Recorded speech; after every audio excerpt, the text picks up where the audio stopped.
Trickstar. He's evolved it into one formidable unit. Hi there everyone, NoDMAA here coming at you with a Cardfight Vanguard Overdress deck profile. So this is on my Trickstar build and Nirvana line. So I got a full SP lineup, clearly. I haven't really been playing Vanguard lately because of Digimon, but I did play with this a couple weeks ago and I did want to talk about it, so let's just dive in. So starter Vanguard here, Sunrise Egg. When you go second, you can draw a card when you ride on top of it. And then Blazeman and Reno, when rolled upon by Ryu, you can call a Trickstar from your deck. So it's pretty good to your rear guard circle. And then Ryu is when it's rolled on top of Nirvana, you can Soul Blast one to grab a Vairina unit from your deck to your hand. So only the original Vairina, no Vairina Arcs, no Vairina Valiente, none of that, or Egger. Then this dude is a powerhouse card. Once per turn, you can pitch a card to call grade 0 from your from your drop zone. Same thing, but still, graveyard. So he lets you resurrect your Trickstar or any grade 0 technically. I called Sunrise Egg a couple times, but his main effect is mostly for the Trickstar, so you can get your combos off. And then when you swing with it, you can counterblast one to give all your Overdress units, units with the Overdress ability, 10,000 power. So that's nice that it doesn't they don't actually have to be overdressed because of like if you're unable to stop prison or something. So that's my ride line. So let's talk about the main deck here. Starting with Trickstar, the cutie. I got 4 Trickstars. I still don't have the DSR, but that's okay. Trickstar's ability is resist. This cannot be chosen by opponent's card effects. So that's his only use besides being the key to Overdress. So I love him. He's very cool. He's one of my favorite units in this game right now. His latest lore story was really cute. So yeah, I really love the lore and the card designs of this game. That's why I keep playing. I run 4 PG of this one, the Twin Buckler.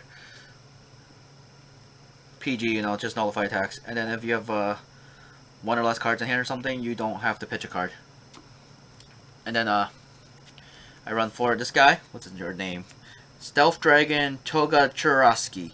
When this card is discarded from hand during your turn, you may put this card into your soul. So this card's good if you pitch it for the ride deck. Because I was running a father card just for getting the ride deck out. So this guy is literally designed for that. So you can pitch him, get him into your soul. So he's good. And then I run 2 Goju. Goju effect is when the Vanguard's attack kit this unit boosted hits, retire this unit's countercharge. So the deck had a problem with countercharging before, which is sort of better. It's sort of better with this card and Egger, the new Vairina. So yeah, I'm really glad there's some kind of soul charging and countercharging in this deck now, because that was the main problem with this deck. There's still a few issues I have with this deck, but let's just keep going for now. I run 2 Vairina here, the OG one. He's the target for the ride line, so you're always going to get him. And then he can overdress on top of Trickstar. So it's like Digivolving, you just go like Overdress and you put on top. Similar to Digimon, if you're familiar with that, or been following my channel and know what that's kind of been about. It's basically Digivolving. And then when this unit in the Overdress state attacks a Vanguard, this unit gets 10k until end of battle, then Soul Blast 2, choose when your opponent's rear guard to retire it. So, pretty decent effect.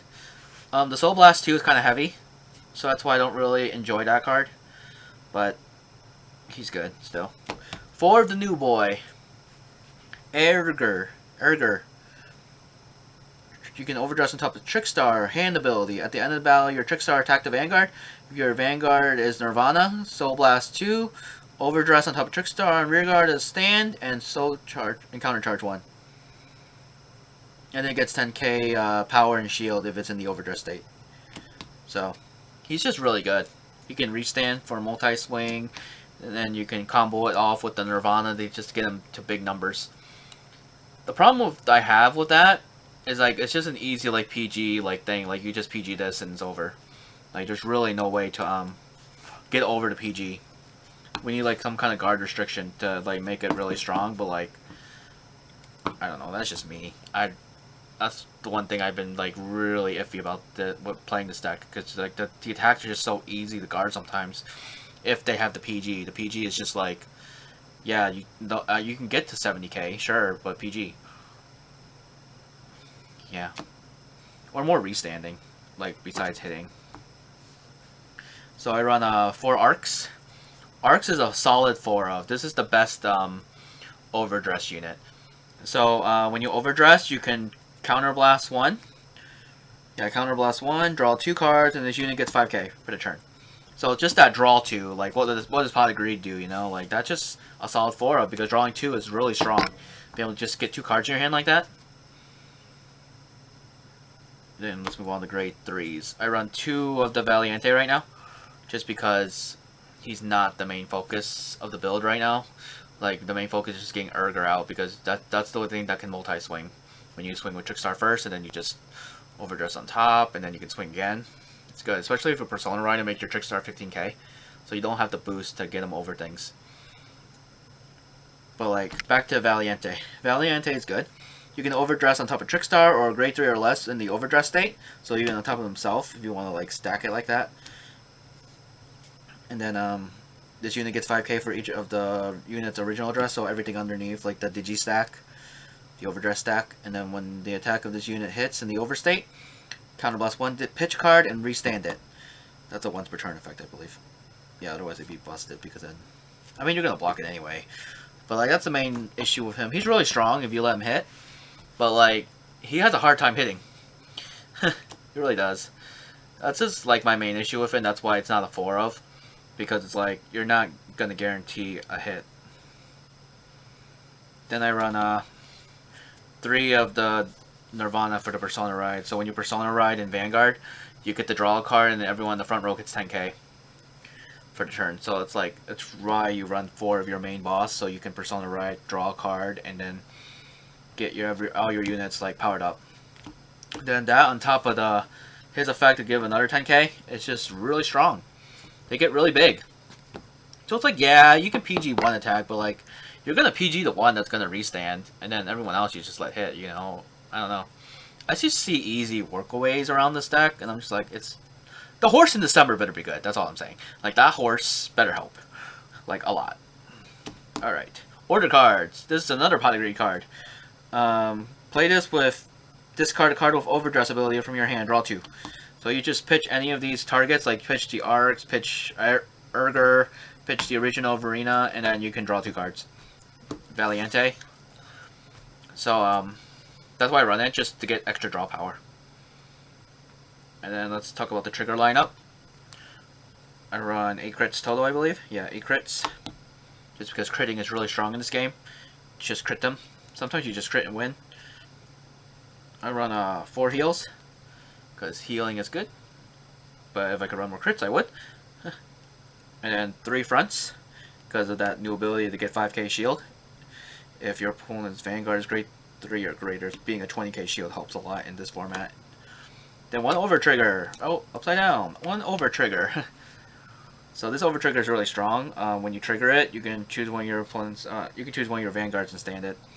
So restand the Vanguard, and then one of your units gets a million, Jillian, you know, type thing.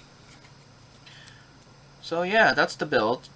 I had a really fun time playing with this deck a while ago. I have a fun time playing Overdress overall. It's just like, Digimon just takes so much of my time, because I really enjoy playing that game, and it's hard to keep up with it sometimes, so I invest a lot of time in all my builds. And then Vanguard is more like, this is why I play card games. It's fun. The artwork is sweet. I like collecting the foils. Like, I like playing it overall. Like, I watch the anime, clearly, if you've been following my channel and watching my shorts.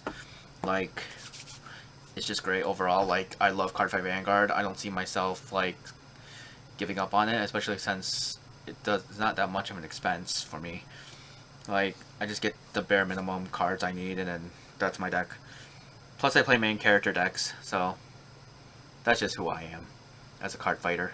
But that's the build. Thank you all so much for watching. I really hope you learned something from this, and maybe help me out if I'm doing something wrong, because I was running something else before, and then my locals organizer was all like, take it out, or pitch it for the ride, because you need to take that out. And I'm like, you're right. It didn't help me at all, but sweet.